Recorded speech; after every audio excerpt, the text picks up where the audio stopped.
সরকারিভাবে পাট্টা দেওয়া জমিতে থাকতে দেওয়া হচ্ছে না প্রায় 10 বছর ধরে। প্রশাসনের দুয়ারে মাথা ঠুকেও অধিকার ফিরে পাননি আমডাঙ্গা বিধানসভার তথা বারাসাত 1 নম্বর ব্লকের কাশিমপুর গ্রাম পঞ্চায়েতের নরসিংহপুর ঘোষপাড়া এলাকার বাসিন্দা পবন পাল। বাধ্য হয়ে বারাসাতে জেলা শাসকের অফিসের সামনে স্ত্রী সন্তানকে নিয়ে রীতিমতো সংসার পেতে ধর্নায় বসেছে অসহায় পরিবার। রোজগার বলতে কোনোদিন 50, কোনোদিন 100। হকারি করেই বছর দশেকের কন্যা সন্তান ও মানসিক ভারসাম্যহীন স্ত্রীকে নিয়ে জীবন যুদ্ধে লড়াই চালিয়ে যাচ্ছেন পবন। 2003 সালে আমার পিতার মৃত্যু হলে আমি পবন কুমার উত্তরাধিকারী হয়েও উক্ত জমিতে আমি থাকতে পারছি না। উত্তর 24 পরগনা জেলার সুভাষনগরের তৃণমূলের নেতা তপন কুমার মল্লিক আমাকে চুরির অপবাদে তাড়িয়ে দেয়। আমার পিতার পাট্টা প্রাপ্ত জমি ফেরত চাই। আমি এখন বর্তমানে ভিক্ষা করিয়া সংসার খরচ বহন করছি। তপন কুমার মল্লিক ইছাপুর গ্রাম পঞ্চায়েতের অঞ্চলের মেম্বার, আর এর সঙ্গে প্রধান জড়িত আছে নরেন্দ্রনাথ দত্ত ও ডাক নাম হচ্ছে শানু দত্ত।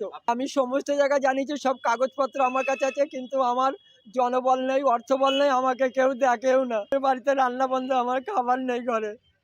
আমি লোকে গেছে চিন্তা করি, আমার জমি আমি ফেরত চাই। আমাকে ওখান থেকে তাড়িয়ে দেওয়া হয়েছে। জানা যায়, পবনের বাবা কৃষ্ণপদ পাল 1991 সালে সরকারিভাবে 4 কাঠা জমি পাট্টা পান। সেই জমিতে তারা বসবাস করতেন।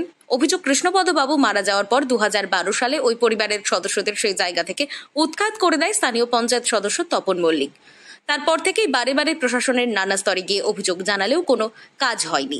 এভাবেই কেটেছে দীর্ঘ বছর। আর্থিকভাবে পিছিয়ে পড়া পবন পাল গোটা পরিবার নিয়ে এখন দিন কাটান ভাঙা ছাদের টালির ঘরে। এই বিষয়টা এর আগেও পবন এসেছিল, সেখানে তাকেও বলে দেওয়া হয়েছে, এবং যেটা আইনেও গেছে যে ও তপনদার বিরুদ্ধে কেস খামারি করেছিল। তপনদাকে দত্তপুর থানায় একসময় ডাকাও হয়েছিল। সেখানে গিয়ে তপনদার সম্পর্কে তপনদার প্রকাশপত্র দেখিয়েছে, যতটুকু আমরা শুনেছি। তা আমাদের এই বিষয়ে ব্যাপারটা হচ্ছে যে দুজনেই আইনের গেছে, যার পক্ষে সঠিক হবে সরকার সেইভাবে রায় দেবে, সে জমির দখলটা পাবে। আমাদের এতে কোনো অসুবিধা নেই। স্থানীয় প্রশাসনের ওপর সমস্ত আস্থা ভেঙে যাওয়ায় অবশেষে দ্বিতীয় শ্রেণীর পড়ুয়া মেয়েকে ও স্ত্রীকে নিয়ে জেলা শাসকের দপ্তরের সামনে ধর্নায় বসলেন পবন পাল। যদিও অভিযুক্ত ইছাপুর নীলগঞ্জ গ্রাম পঞ্চায়েতের প্রাক্তন সদস্য তপন কুমার মল্লিক বিষয়টি নিয়ে কোনো রকম প্রতিক্রিয়া দিতে চাননি, পাল্টা সাংবাদিকদের উপরই আক্রমণ করেন তিনি। আপনি বলে দিন যে মিডিয়ার সাথে কথা বলুন। এমন একটা অভিযোগ উঠেছে, আজকে পবন পাল জেলা শাসকের দপ্তরে ধর্ণা দিয়েছে, আপনার বিরুদ্ধে অভিযোগ উঠছে। আপনি পাট্টা জমি কিনলেন কিভাবে? প্রধান